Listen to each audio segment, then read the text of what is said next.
in other sports, it's pretty easy to distinguish who the GOATs are. In the NFL, you're going to look at Tom Brady. NBA, most people will say Michael Jordan. Some will make a case for LeBron. We're not going to argue that here today. NHL, Wayne Gretzky. But when you're talking about who the best of all time is, who the GOAT is in Major League Baseball, a lot of people are going back 100 years ago, literally, and talking about Babe Ruth. You know, some people might throw like a Mickey Mantle, Willie Mays. Some might make a case for Barry Bonds, Ken Griffey Jr. But, you know, a lot of people would say Babe Ruth. And for a guy like me, I'm in my 40s, it's like, okay, I'll take your word for it. You know, you can go take a look at the stats and stuff like that. But they're in a situation right now with Ohtani where I think he has an opportunity to become the best baseball player in the history of the sport. He's right in the thick of his prime. He's on the right team now. He's going to have an opportunity to win multiple championships. He's coming off a ridiculous 50-50 season. And we're not even factoring in the pitching here. Like, if he pitches like he did in 2022, 28 starts, a 2.33 ERA, 219 Ks, I think he's going to have a pretty good case. So what do you think of that argument, and what do you think Ohtani has to do to become the definitive best baseball player in the history of the sport?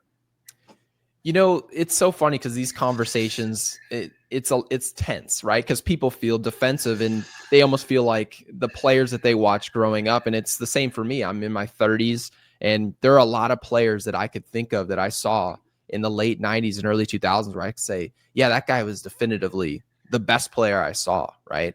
But at the same time, when it comes to how to become the greatest of all time, Shohei Ohtani is currently the greatest player that's going.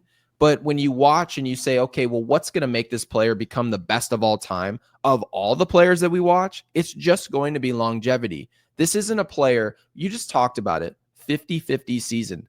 And we've seen similar seasons, right? We've seen guys go 40-40. We've seen something similar to that, but we've never seen somebody going 40-40, 50-50, and then have an opportunity to go be an ace of a rotation that we expect to win the World Series. It just doesn't happen. And you said it best. He's right in the thick of it in terms of winning.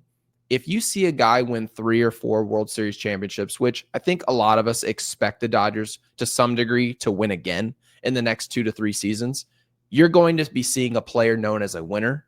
You're going to see a player known as a guy who can give you 50 bombs.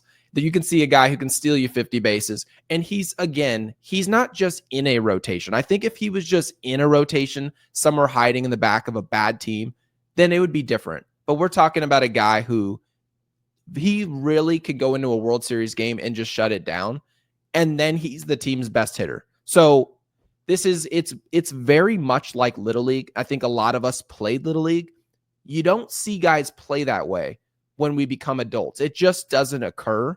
Shohei Ohtani is at the very least, the most talented player who's ever played this game. And at this point, it's all about health. Yeah, let's hope he can stay healthy. Let's hope he can further advance his name in the record books, maybe get to 500 home runs. And could you imagine a 50-50 season with 200 strikeouts? I don't think he'll accomplish that. I'd like to see him transition to the bullpen eventually. Maybe we'll discuss that another time.